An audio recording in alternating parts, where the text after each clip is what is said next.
All right, so welcome to one of the last sessions of the day. First, if people could move a bit this way, so people who arrive a bit later can just hop on one of the chairs at the left, would be nice. So it's one of the sessions of the day. The closing session will be in the middle of this floor, here by the entrance. And yeah, without further ado, Köhne will talk to us about Qt WebEngine. Thank you. Thanks a lot. Yeah, welcome from my side too to the last technical session actually in this whole conference. If you feel anything like me, it's like your body and both your mind and your body now screams for rest. But there's one more session to do, so let's do it. I'd like to talk with you about Qt WebEngine. First, a few words about myself. Well, I've been working with and on Qt since 8 years. Started at Toltec. Now I'm working for the Qt company, and have done really various things over the years. But now I joined the Qt WebEngine team, and it's really an exciting technology. So I'm really happy to present it to you here. Maybe the obvious question first, anyone who really tried Qt WebEngine so far? Ooh, nice, cool. Yeah, I mean, you get a lot of requests, but a lot of people are still in kind of, we are using WebKit, we are looking at it, but we're not there yet. So it's nice to see actually some adaptation. And who has been in the talk about the different web technologies yesterday by Alan? Some at least? All right. So I think he did a very good job to outline the different web technologies that we have. I will concentrate on WebEngine here, and we are trying not to overlap too much, but still there might be some repetition. Finally, last words about the slides. I have to apologize in advance, but I put some nice little kittens on it, just because these are my own ones waiting for me at home, so I couldn't resist. They are not random kittens from the internet. So what I want to do in the next hour, well, we start a bit with the big picture. I won't go into details again about why we don't do WebKit anymore and how WebEngine came into being. Because that has been said repeated times, even at this conference. But still, there are a couple of properties, especially about Chromium and the WebEngine technology, that I think are worth to mention and keep in mind when we come to the API. After doing that, well, we'll start with a minimal example just to show how simple it is. Both QWidget's integration and the Qt Quick integration. We'll talk a bit about the graphics stack and what to keep in mind there. Then we'll have a practical advice, really how to tame that beast, how to debug and profile mixed hybrid applications. We'll then talk about new features in WebEngine, and with new features I mean stuff that it was added in 5.5, so in the last release, and I'll also tell you a bit about what's coming in 5.6. And then we'll have questions at the end. However, I mean, spontaneous applause and cheering and so on is allowed, so don't hold yourself back.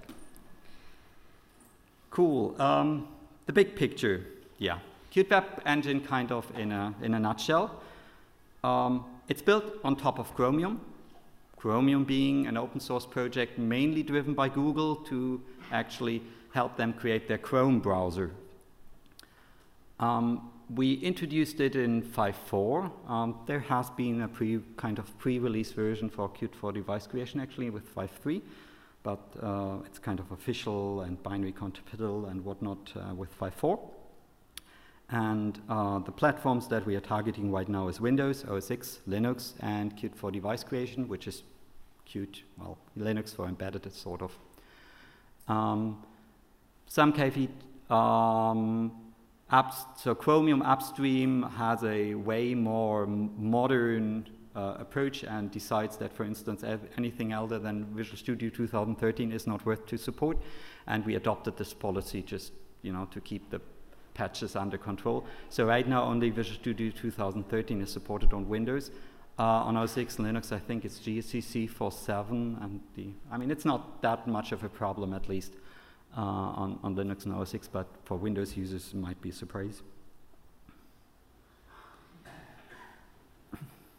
Let's have a quick look at the architecture, or rather, if you kind of open the web, or the file folder and have a look at the libs, what is there. So there are actually 3 libraries involved. The first one is Qt WebEngine Core, which contains the bulk of code, namely the parts we inherit from Chromium. That doesn't have a public API yet.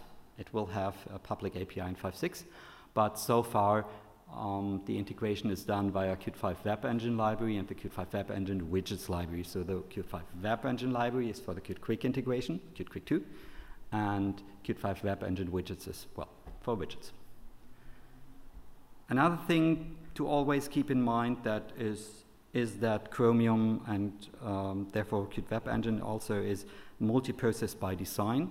So that's actually an architecture pattern that all major browsers that I'm aware of adopt, that the rendering and also the execution of JavaScript is done in a separate process, which in our case is called Qt WebEngine process.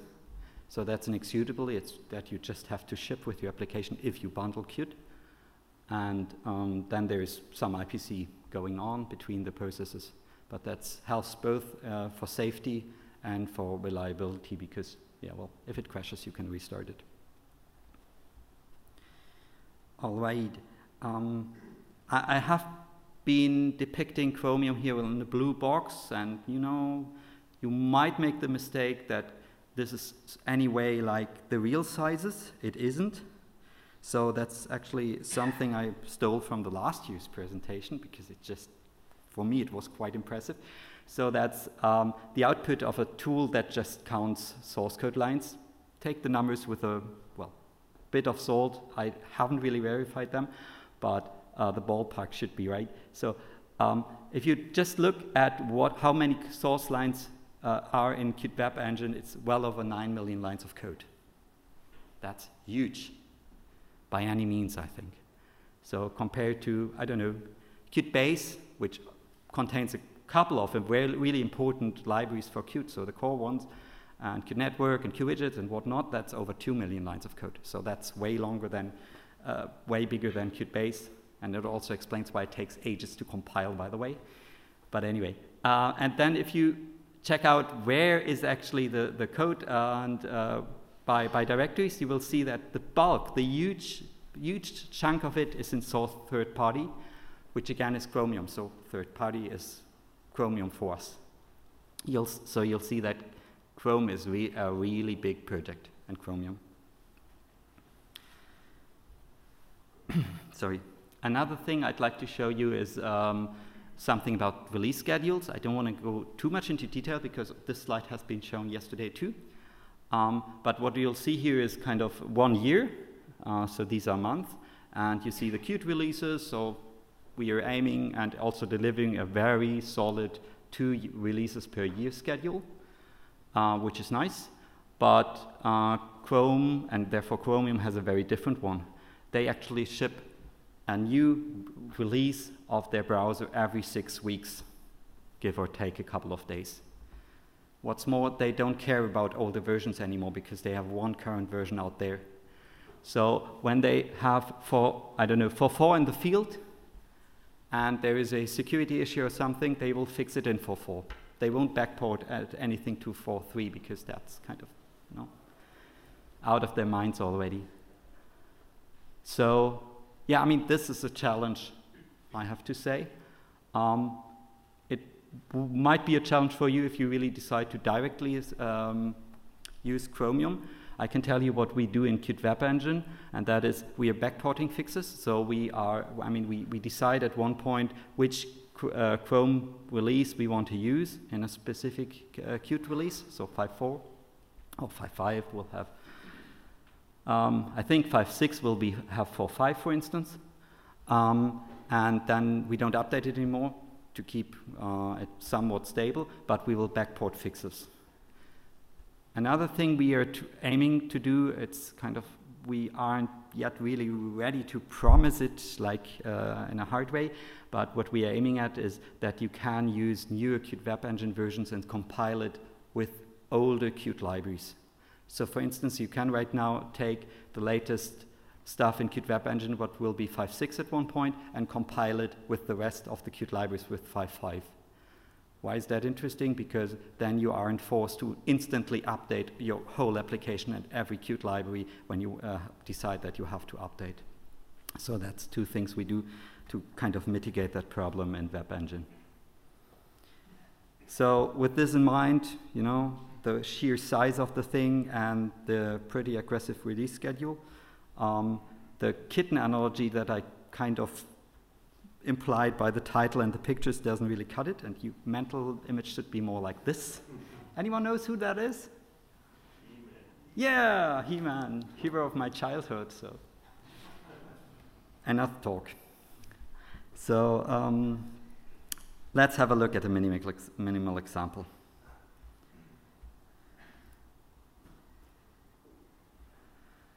So we'll start actually with the Qt Quick one.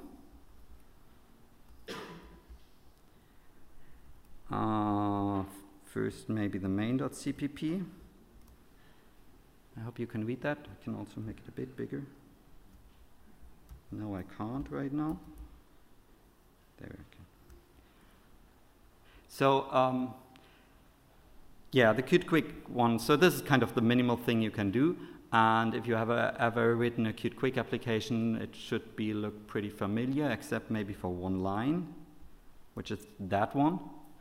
And that's actually what you, so yeah, I mean, Qt WebEngine initialize, what should that mean? Isn't that pretty ugly?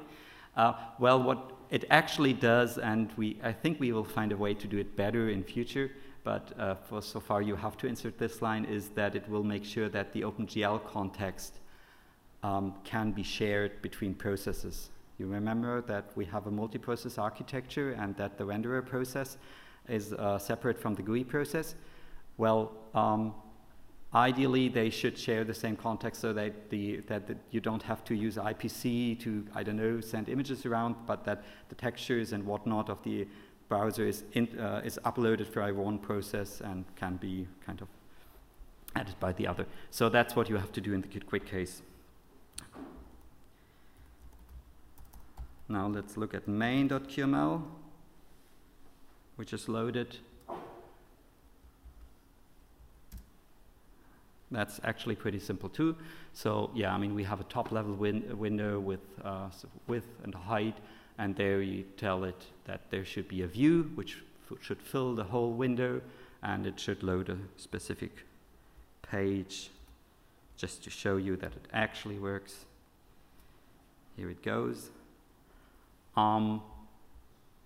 Notice these scroll bars here. So that's actually something that Chromium offers to us. So they take care of the scroll bar. Just to keep in mind, if you kind of want to actually, I don't know, style it and so on, that's actually not possible right now because Chromium just uses images there. We are also looking into a solution for that, but just for the moment. Can you set the scroll bar position? The scroll bar position? Yeah. You mean where in the page you are? Yes. I don't think that there is a public API for that right now. File a feature request about this, and we will have a look. So that's a common meme, actually, in the whole presentation. We're really interested in feedback. You can inject some JavaScript. Yes. Yeah, that should be possible, right? So there isn't, yeah, that's the generic approach to scroll. Pardon? You said? It should be possible, or it is possible? I think it's possible. So the bit of background about me, I'm not an HTML5 expert. So I start digging into this world, and it's really exciting. But I'm still, you know, I'm coming from a C++ background. So, yeah.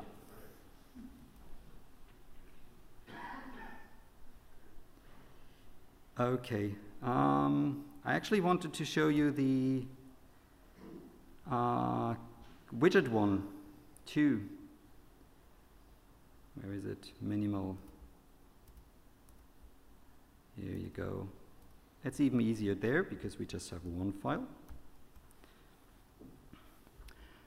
So yeah, no surprises here. We create an application. We create one widget, which is QWebEngine view, set the URL, show it, set a decent size, and be done with it.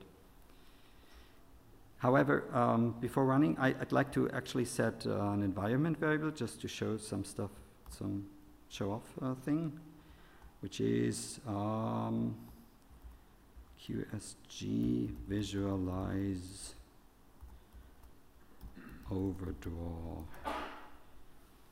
So this is a scene graph environment variable, actually part of QtQuick, so it doesn't have anything to do directly with WebEngine, but we will see in a second what it does. So you see the page loading in the background. Well, maybe it's hard to see for you, but it's kind of a bit dimmed in the background. And the front, we have kind of a box that's rotating, which shows 3D stuff. So, and what it actually shows is items in the scene. So QtQuick, the scene graph items that are involved, and be shown right now if I scroll. You see that these items are moving too. So this is actually debug mode of the scene graph.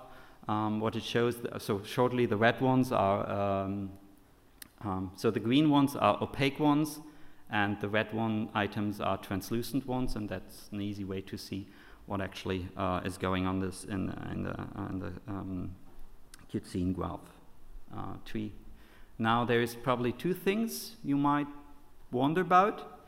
The first one is, why are there multiple ones? I mean, shouldn't that be just one web page showing off? And no, actually it shows that we are integrating and rendering the stuff from the different page elements directly integrating into the scene graph. So we are using the compositor, which actually Chromium provides, called Uber Compositor. I'm sure they named that before everybody thought Uber is just a car company, but they let us render these individual items in the scene graph, and we are doing the compositing. The other question might be, aren't we right now running a QWidget application? So did I change the executable and whatnot? No, that actually shows that even if you're using the widgets integration, it's still using the scene graph internally. That might be a surprise.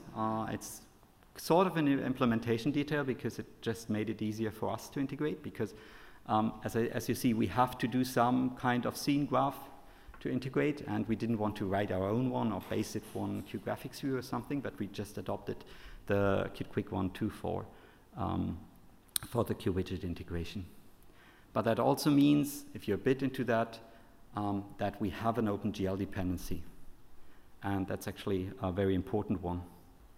So going back to the slides, maybe closing this. Where is it?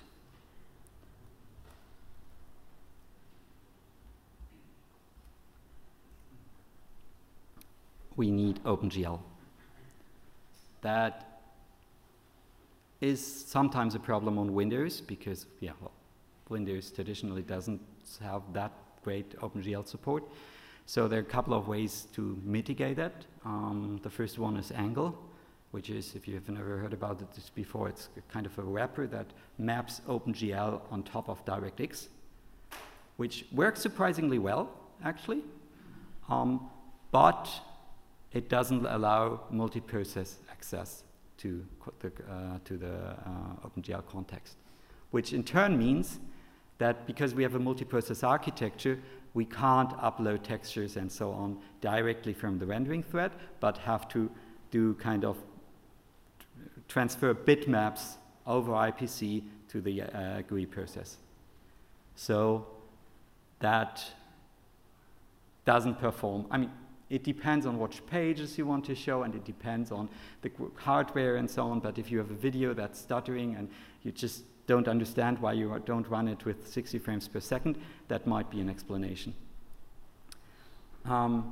There's also the Qt Quick Do renderer, which is a commercial offering, which kind of draws the scene graph by software. It has the same implication. It won't perform as well as if you have real OpenGL hardware. Finally, you can look into software emulation. So you can have an OpenGL driver that is fully implemented in software. So Mesa offers that with an LLVM pipe driver, which we also actually provide and ship on Windows as a fallback solution. But again, that might not be the optimal performance. So just keep in mind that OpenGL is really needed to make the most out of this and to get the best performance. All right. So yeah, that should be actually it already for the graphics stack.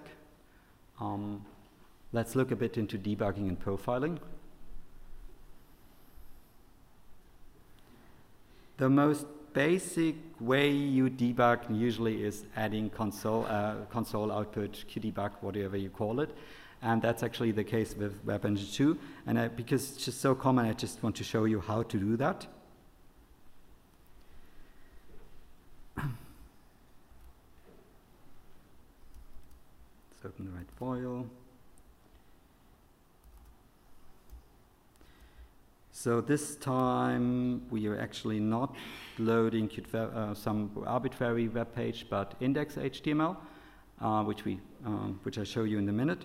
And we actually set a handler for the signal called JavaScript, a console message for the view, which will be triggered whenever the console is executed in HTML. And in this case, we just forwarded. So we call console again by, well, it's not really coincidence, but QML has exactly the same API for logging stuff. Console log, debug, warning, whatnot.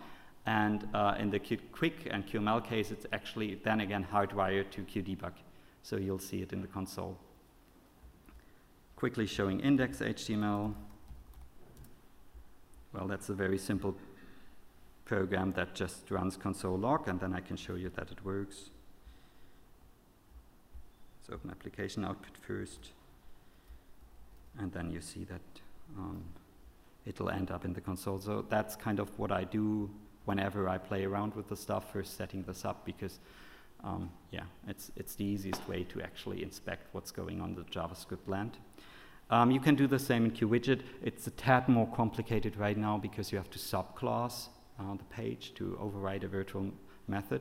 And we're thinking about, or I'm thinking about at least making that even easier by adding a signal in the future version. Fair enough, console logging is good and nice, but sometimes you want more. And if you have been doing HTML development in the last years, you probably know that every major browser has quite an extensive set of tools to debug stuff. So particularly Chrome has the dev tools, and it's really impressive what kind of tooling they offer. The good news is it's all there. You can just use it with WebEngine 2. I want to show that to you too. So switch again to the minimal example. And I have to set up a special environment variable, if Qt Creator allows me to. Remote debugging, and I have to specify a port number. So let's start that, and then I'm going to Chrome, to some instance of Chrome, and opening localhost with the same port number. It's probably a tad too small for you. Anyway, what I instantly see is actually that there is a page available for me to inspect. And then I click on it, and well, it directly jumps into me that there is some JavaScript console error actually being logged from this page. So I don't, yeah, probably our web servers, web administrator should have a look. Anyway, I don't want to go too much into details about this tooling because there is heaps of information available on the net actually, so videos, manual, whatnot. Just Google for Chrome DevTools, just to give you a quick idea. So you can navigate the whole DOM, you can inspect the CSS and styles, you can have a look at what is happening at the network, at which exact times what is loaded over time, what sources are there in general. You can have a timeline where you profile JavaScript, where you profile the memory consumption of the page, profile paints, make screenshots over time, whatnot. There are different profiles modes actually. There's also the consoles, well, the resources, which cookies are stored. So it's all there. And if you're serious about developing hybrid application and you kind of want to tackle the HTML5 side, I think that's an excellent tooling to look into.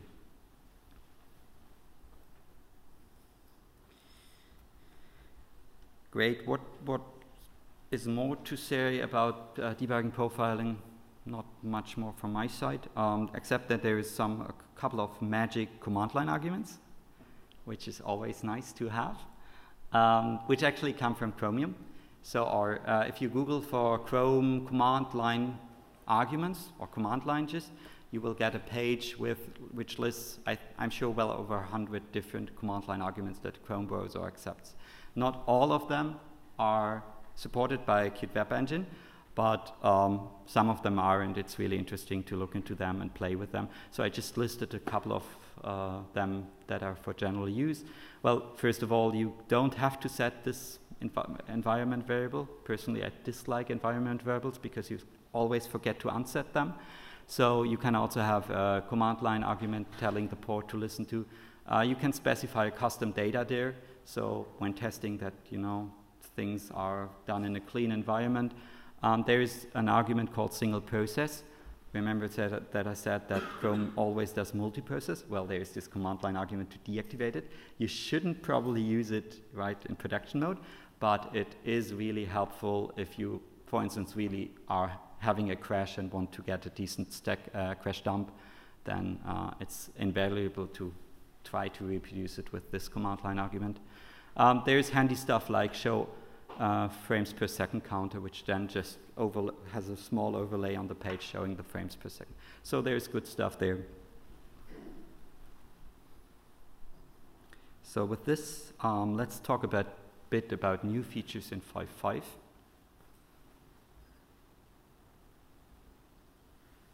First, a word about the architecture. So that's actually 5.4. Shouldn't be too much of a surprise for anyone who has ever used WebEngine or WebKit. So the sort of entry point which you have to instantiate is the view. So that's the actual integration. It's either a QWidget or a QQuickItem.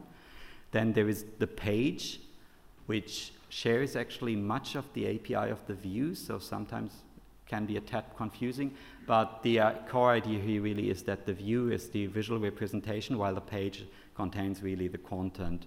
So to separating them is helpful because you can then move the page around to another view without kind of changing the layout or anything like this. I have to say in the Qt Quick world, the page is not exposed. So in the Qt Quick world, the only interface you have there is the view, but in the C++ world, you can also access the page and subclass it and do some more advanced stuff. Then there is a history, which is just the pages that have been loaded so far. And then there is settings, all kind of settings actually. And every page has its individual settings, but there are also default settings. So if you can set stuff specific for that page or say all the pages in my application should, I don't know, disable JavaScript, for instance, is sometimes a useful property. With 5.5, it gets a tad more interesting because we have a profile now. Somewhere between, so every page has a profile, but the profile also has settings. So it looks a bit confusing, but it's best actually explained by example. So every major browser I'm aware of has a sort of incognito or private mode, where you say, okay, if I open that, then the pages that I open in this mode should be completely separated from the rest. So it shouldn't show up in my usual browsing history. It shouldn't save anything on disk, and so on. And that's actually what a profile is about. So it's about isolating a group of pages that then shares common stuff. So if you have pages that share a profile, they share their settings. You can still have then settings again for the single page, but they share the basic settings. They share their cookies, the content scripts. What content scripts are, we'll see later. Also the list of visited links and so on. There is even a property called off the record, which exactly does what the incognito mode is about, which says don't store anything permanently.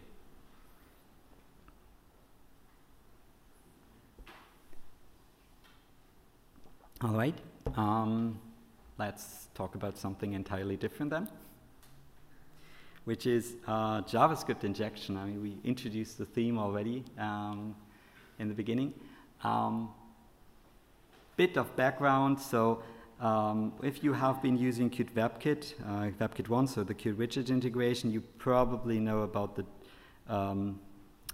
bridge, the JavaScript bridge, which helps you to access the DOM and so on conveniently, synchronously from the C++ side. That's not there anymore, and it probably will never be there. Again, because of the multiprocess architecture, some synchronous API to kind of iterate the DOM doesn't cut it if you're talking about multiprocesses. So what do you do if we really want to interact? So if you don't want to just treat the browser or the web view as a black box where you throw an URL in and then be done? What is if you want to communicate a bit with the HTML world, send query stuff, and that's where injection of JavaScript comes into play. You see two examples. The top one is C++, the below one is QML, but works exactly the same. So you can tell the page or the view to run a JavaScript snippet. In this case, it's just returning the property called title of the document object. So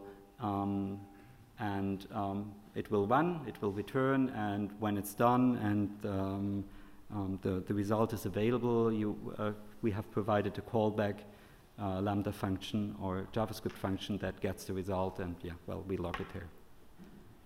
So I'd like to show you actually a still artificial but still a bit more elaborate example about this, which is, it's always hard to come up with examples, but which is manipulating the DOM a bit. So let me show that. Script rotate. That's now done in QWidgets, but the concept is the same. So again, we have the same minimal application loading QtWorldSummit.com, but this time we are trying actually to inject some JavaScript. So from the resources, we first of all load Jquery, popular JavaScript framework, and then a file called rotate.js.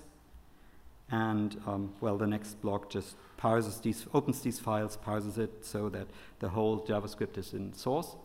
And then we set up a Lambda function actually here to react when load finished is called, to then call the run JavaScript with these sources.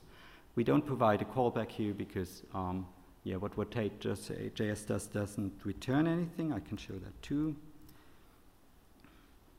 So that's using jQuery, which we have just imported to go over all the images in the DOM and sort of transform and rotate them. And I can show that too. So just have a look at the top left corner where the Qt icon is.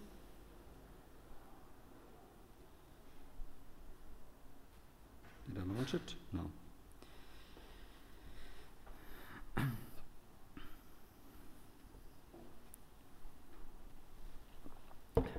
So you see that the Qt icon got rotated, and if I would scroll down, there would be more rotated icons. Yeah. Sort of artificial example, but still it serves its purpose. Because I want to quickly talk about this API and what's not, that great about it. So actually, I'd like to point out two things. The first one is that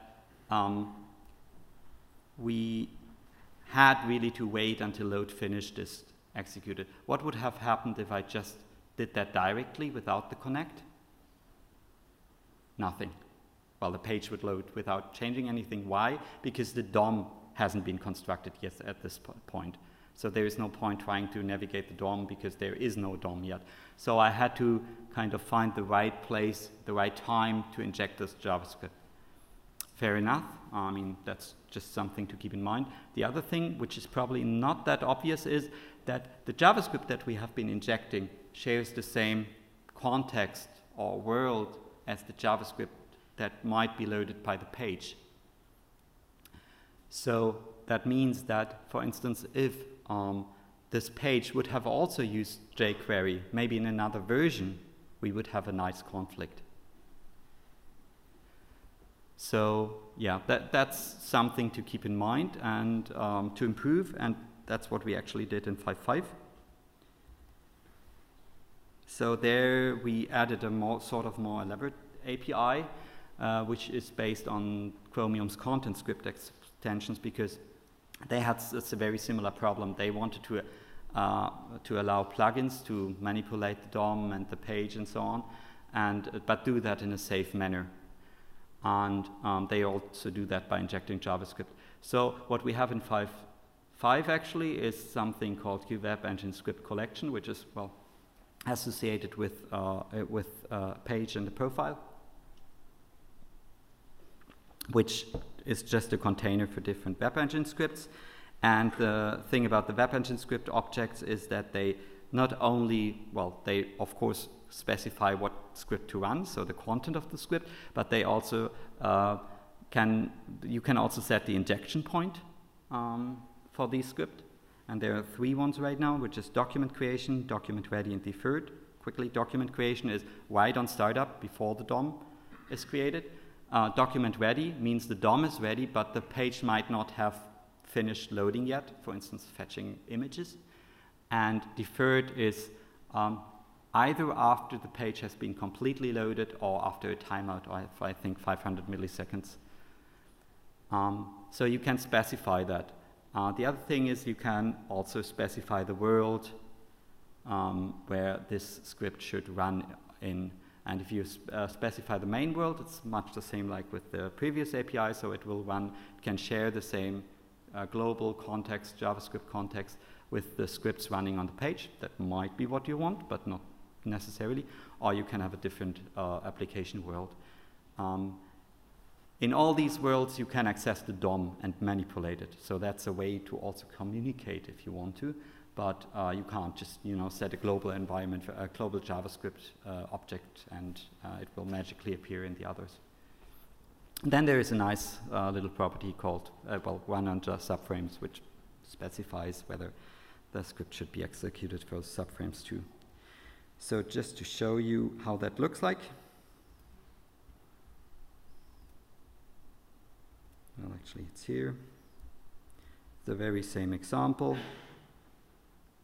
We again load these files, but this time we create a script object, set the injection point, set the world it should run in, set the source, and then just add it to the scripts that should be run by this page.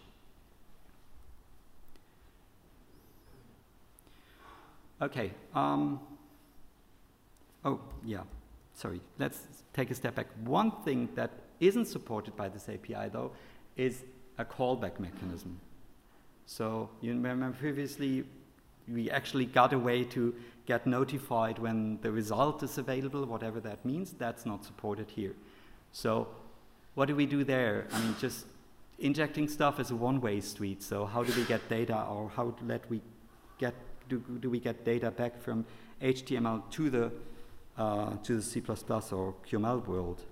And there's a better way actually doing this than just running JavaScript, and that's QWebChannel. Who knows what QWebChannel is? Some? Okay. Okay. So yeah, it's actually independent project. It's a project independent of Qt WebEngine, which the basic idea is that there is a bidirectional channel between the QObject C++ world and the JavaScript world. How does that work? Well, I mean, imagine a channel, and on the one side you just stick in QObjects with its properties, its invocables, its slots, and the other side, sort of magically, a JavaScript proxy object is created which has the same API, and then you can communicate. Qt WebChannel was actually introduced with Qt 5.4, and there is a really good talk about it from last year by its maintainer, Median. So if you want to have know the full story, check this one out. For our purposes, I just want to highlight that it really fits much into the problem with Qt WebEngine.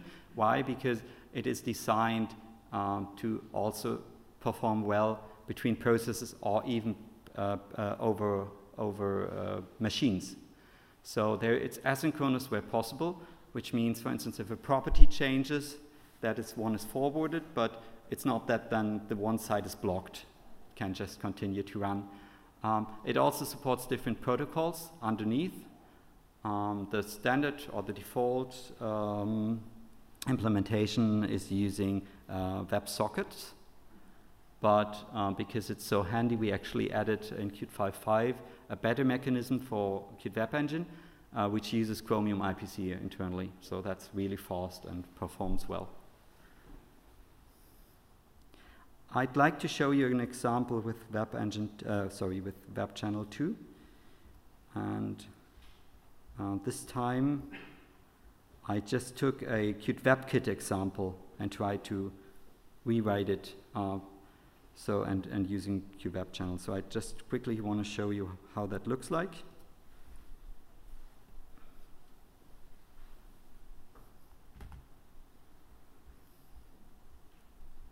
So I'm not responsible for this API, for this UI.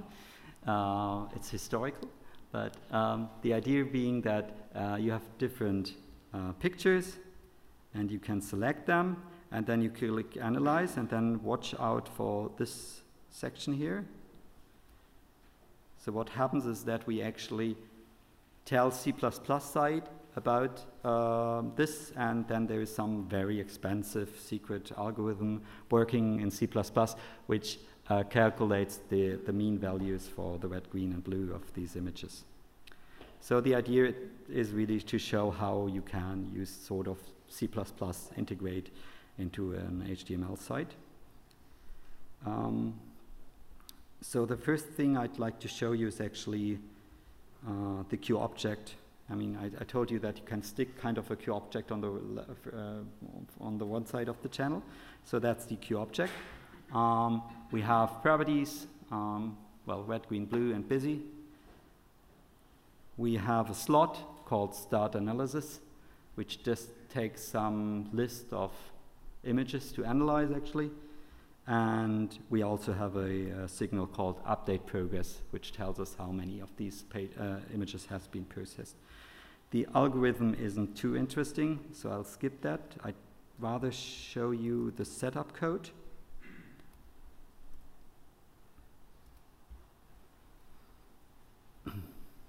So again, we first inject JavaScript. This time it's though Qt WebChannel.js, which just is part of the Qt Web channel repository. So it's you just copy it.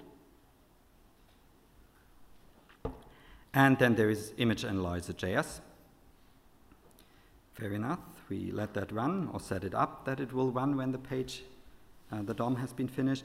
And then we set up the real channel. So we do that here. So we create an instance of our image analyzer class, create an instance of the channel, tell the channel about the, it's a bit too big. No, that was the wrong direction. Tell the channel that there is this object and it should be exposed under the name image analyzer, and then set the channel itself on the page. Now what's missing is the JavaScript side, so without further ado,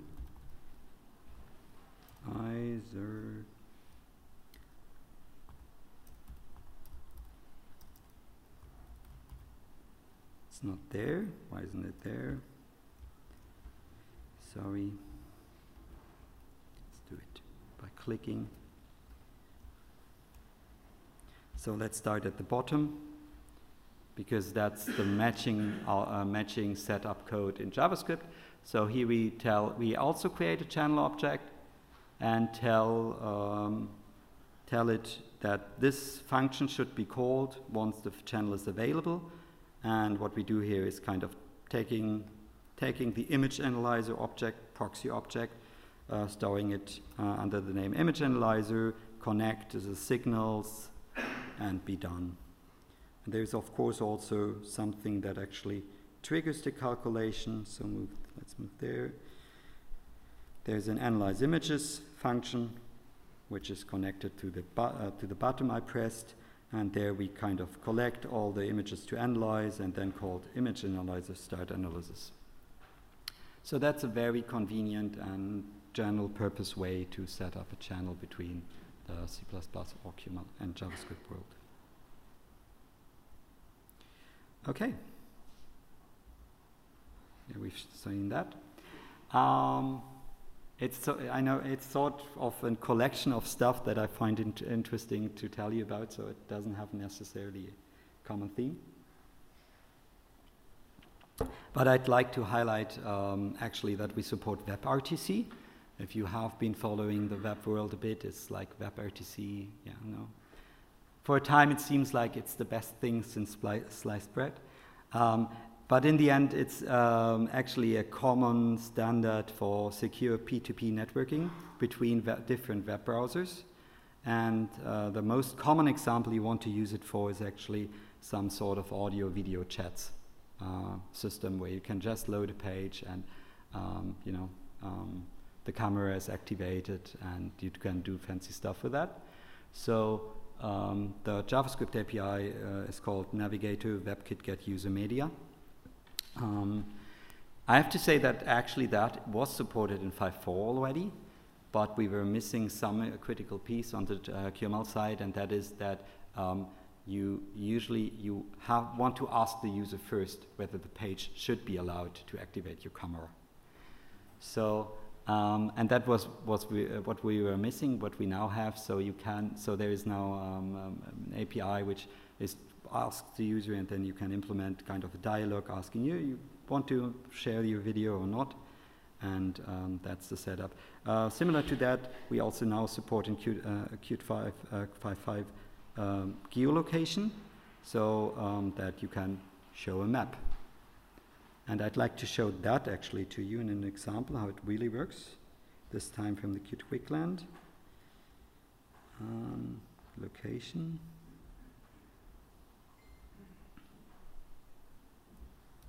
So that's not too interesting. So we have extended our example a bit that there's now, again, some HTML being processed, and we implemented the feature permission requested slot, which does exactly what it tells you to do. So it will be triggered when some either geolocation or the video or the audio or so API should be used. And in this case, this being a Qt quick example, we bring up a permission bar where the users ask whether he should allow, whether he wants to enable this or not, and then this permission bar can go back. Let's have a quick look at the feature permission bar. In essence, it's just a text with a button, and if the user clicks the accept button, we call back to the view and say, yeah, really, we want to grant this feature. So to show it off, take the location example.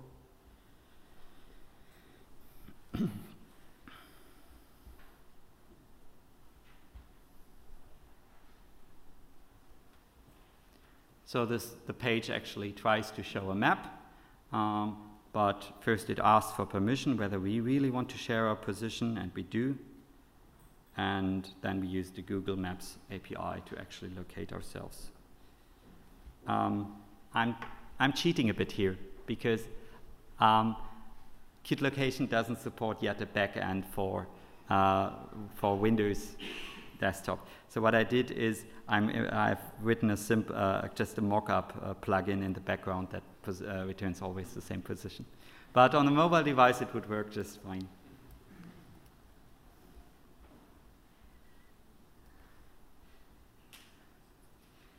Cool, let's come to new features in 5.6, upcoming 5.6. So always it's preliminary, and we might decide that it's a bad idea after all and throw everything out, but it's unlikely. So the one thing I'd highlight with 5.6 is that we now support way more ways to integrate into the networking stack. Background of this is, if you don't know yet, that we actually don't use Qt Network when you're rendering the page and patching the resources and so on. So we are using the full stack that Chromium has, just because it's so tangled with the rest that it would be a major exercise to kind of rewire that with Qt Network. And then after, I don't know, a couple of patch releases where all the bugs are fixed, we would have to redo it again. So that just doesn't scale. So we rather thought, okay, what do people really want? What are the most common things you want to use? And we came up with intercepting URL requests, so that you can kind of, for every single request, either redirect it, block it, or manipulate it in any way. You can install custom URL schemes, which we actually do already internally for QRC. So you've seen that a lot of this stuff is loaded from QRC, and that's exactly what it is. So that the browser knows about QRC, but they could know now about other schemes. And we support managing cookies, deleting them, adding them, synchronizing them maybe with the cookies that are Qt Network, that kind of stuff. We also added support for Qt Network application proxies. So if you set a proxy globally in Qt Network, we kind of use the same proxy for Chromium, for WebEngine. So just showing off a small example about this is an ad blocker. So you might have heard the news that iOS now supports ad blocking, and everybody goes crazy about this. So I thought we should do that too. Moving down, well, it's really easy. So it's again the standard example. This time we are creating a request interceptor object and setting it on the profile. And the secret algorithm I decided to use in the ad blocking is very simple. We implement intercept request, and if the host doesn't contain Qt, then it's not worth to load it. So let's do this.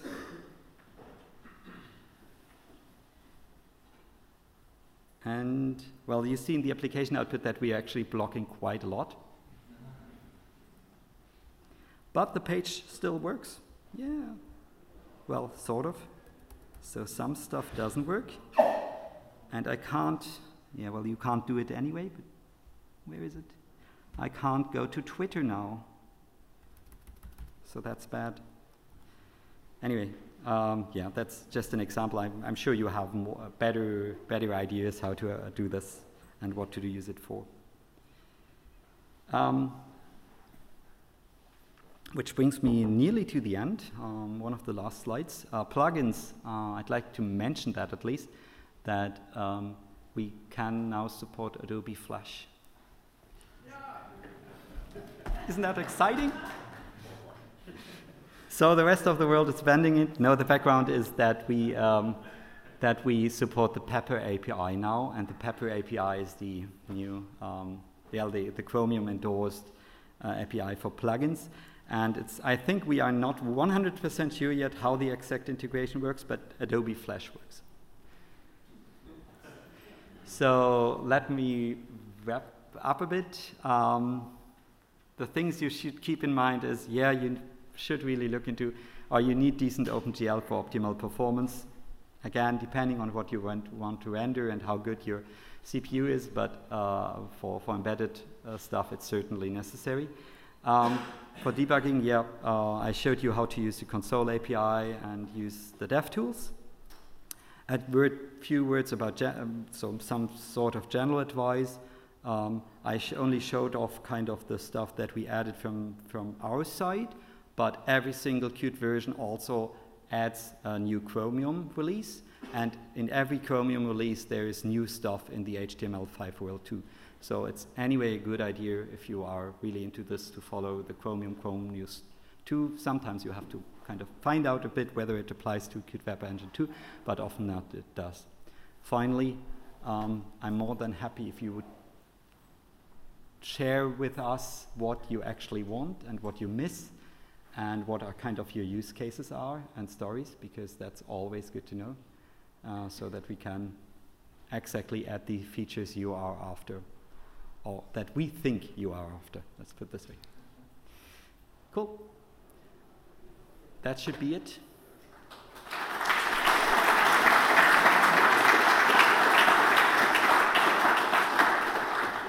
Questions? What about spell checker and notifications buttons? About, sorry? Spell checker and notifications. Spell checker. You hit the nail on the head.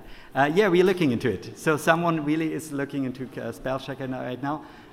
It's not that easy, so to say. So it's not an easy thing, but we are looking into it. The second one? Notifications like in Chrome. The notification bars? I have to look at Alan. Alan, are you nodding? Okay, no. Maybe we have time for just one more question, though. So what's the relation, if any, to the Oxide project in Ubuntu? From what I understand, Oxide being also a QML2 enabled Chromium integration for web. So it's sort of the same project, it's just that it's outside of Qt. Yeah, I mean, I don't think we have really shared something with them, to my knowledge. So, yeah, there is actually a couple of projects that try to do sort of this, no, not the same, but take Chromium and do some sort of web engine with it to run custom stuff and ship applications with it and so on. So there are a couple of ones. Everyone takes it kind of from a different angle. But I don't think that there is really much collaboration going on. Maybe upstream then more. I mean, everybody is interested in a more or less stable API to hook themselves in. We don't really have much more time. Yeah. You can find Kai Exactly. in the corridors if you're very fast now. Otherwise, closing session in 2 minutes. Thank you very much. Thank you.